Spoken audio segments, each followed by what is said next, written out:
Yun. Good morning guys. Today is July 29. Ngayon, document ulit natin ang ating paglalalamove, buhay lalamove using our Tamaraw 2025. Time check 11:18 AM in the morning. Ayun guys, may first pick up tayo. Dito natin nakuha yung booking sa bahay. Ang ano niya ay from Amparo to Cubao. 1,000 kg to guys. Ang fare niya ay 804. Ayun guys, sige, update ko kayo pag na-pick up na natin yung papadala. Sige guys, let's go.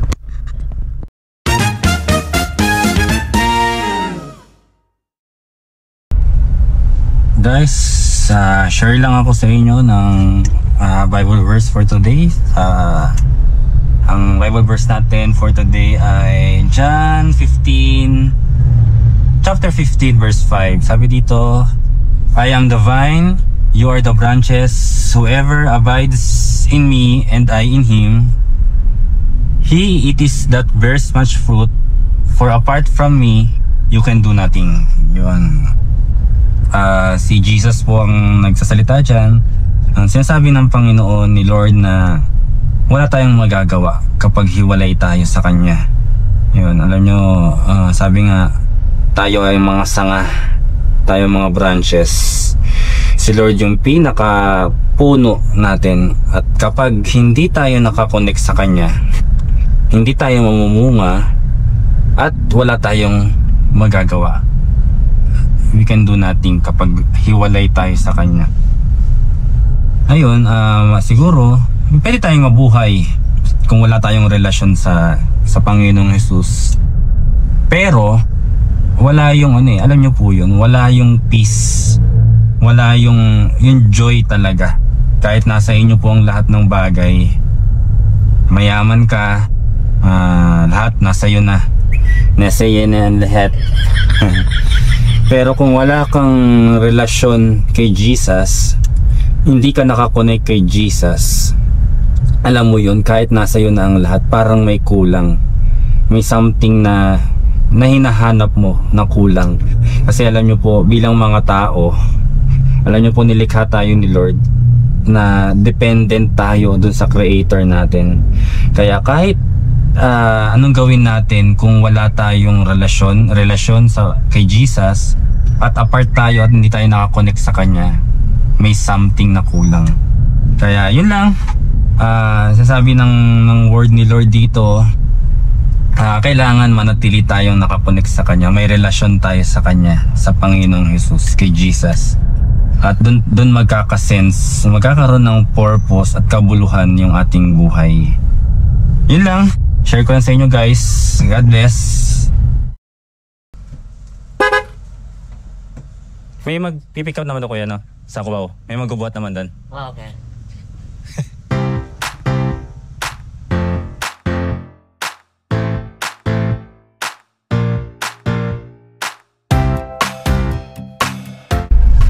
Yun guys, na-pick up na natin yung yung first booking natin from Amparo to Cubao. Ano lang, mga food cart lang guys, 10 pieces na food cart. Ayan, ang line ng drop-off location ay 20 km, 1 hour 18 minutes. Sige guys, samahan nyo ako. Then update ko kayo kapag nandun na tayo sa drop-off location. Mga 1 PM tayo makakarating. Let's go guys. Share ko lang sa inyo guys, matagal akong hindi nakapag-upload. Kasi nung Friday and then Saturday may mga lakad tayo sa church, kaya hindi tayo nakabiyahe. Then Sunday is church naman, kaya 3 days tayong hindi nakabiyahe. Kahapon naman, Monday, July 28, ay coding tayo. May itatry ko sanang bumiyahe ng window hours, siguro yung 10 to 4, 10 to 5, 10 in the morning to 5 afternoon kasi pwedeng bumiyahe yun kahit loading ka Monday. Kaso mayroon naman tayong nilakad kaya hindi rin tayo nakabiyahe. Hindi rin ako nakapag-document ng Lalamove serye natin. Kaya today, July 29, yun, nag-start tayo. Kaya yun lang, share ko lang sa inyo guys. Update ko kayo kapag ando na tayo sa drop off location. Then siguro sabayan natin to kung kasya pa. Kung nakita nyo naman 10 pieces siya na ano. Siguro kasya pa to. Kasya pa ng 300 kg. Ayun ang kukunin natin, 300 kg. Para hindi sayang yung punta natin, para mas okay ang kita natin. Okay guys, update ko kayo. Yun, sagutin ko lang guys yung mga tanong dun sa upload natin last week, yung first upload natin ng Lalamove serye natin. May mga nagtanong doon na anong pinasa ko na requirements kay LTFRB. Actually guys, hindi pa ako nakakapag ng LTFRB kasi ano ko lang naman to, sideline lang yung pag-Lalamove natin. So hindi ko naman full time.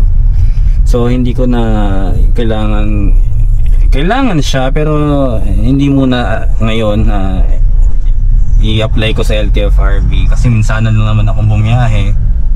Pero siguro kapag tinuloy-tuloy ko na guys, kailangan na talaga. Kasi 1,000 kg pataas kailangan ng LTFRB. Then yung mga pababa 800 kg. Ayun yung mga pickup truck 600, 300 kg, mga SUV 200 kg, sedan. Ayun, kahit hindi na kailangan ng LTFRB yun. Kasi wala naman kayo makikita ng diba? Mga pickup truck na nakalagay Lalamove na may mga LTFRB. Yun lang, mga 1,000 kg pataas. Yung mga L300, H100, yung Travis, and then ito yung bago Tamaraw. Ito yung mga kailangan talaga ng LTFRB. At kung full time nyo yung pag-Lalamove, umilangaw. Kaya yun lang guys, sa mga nagtatanong, wala pa akong LTFRB, pero siguro pag tumagal, kuha na rin ako. Kaya okay lang pa pumiyahe? Sabi nila Lalamove, okay lang naman daw. So go. Yun lang, ingat-ingat lang. Sige guys, yun lang, sinagot ko lang yung mga tanong sa YouTube. Okay guys.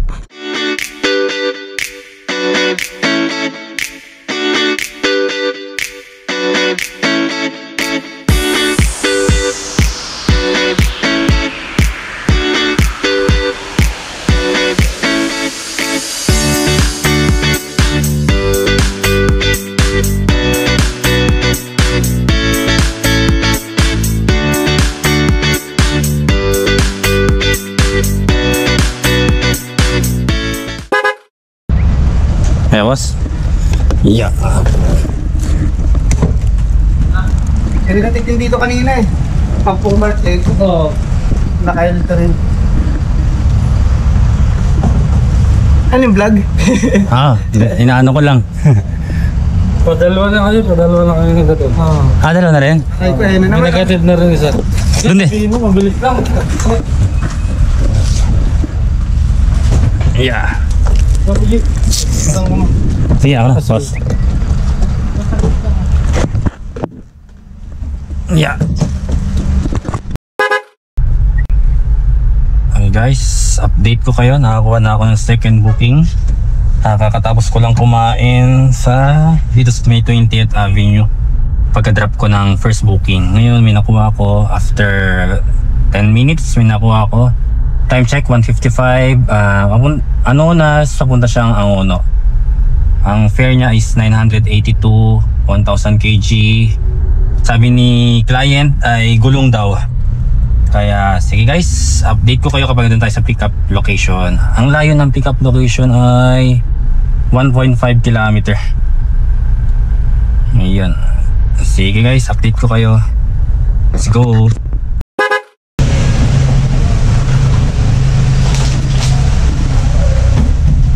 Ay ba sir? Ilan yan sir? 8 lang. 8.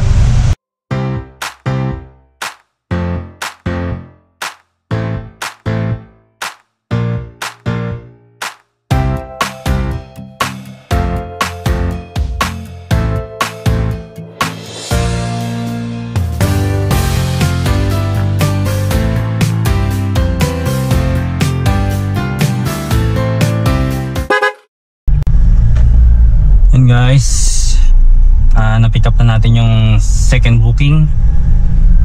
Cubao papuntang Angono, 989,000 kg. Ngayon guys, nakiusap si client na wag na daw sabayan, idiretso na daw. Nakiusap na dagdagan na lang daw niya para hindi na siya sabayan. Yun, mukhang priority ito. Kailangan na ni client yung item, kaya hindi na natin sasabayan to guys. Diretso na tayo papuntang Angono.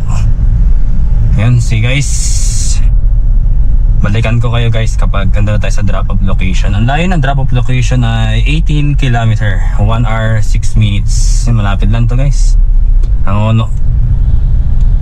Yun, update ko kayo guys kapag malapit na tayo, kapag ganda na tayo sa drop off. Yun, let's go.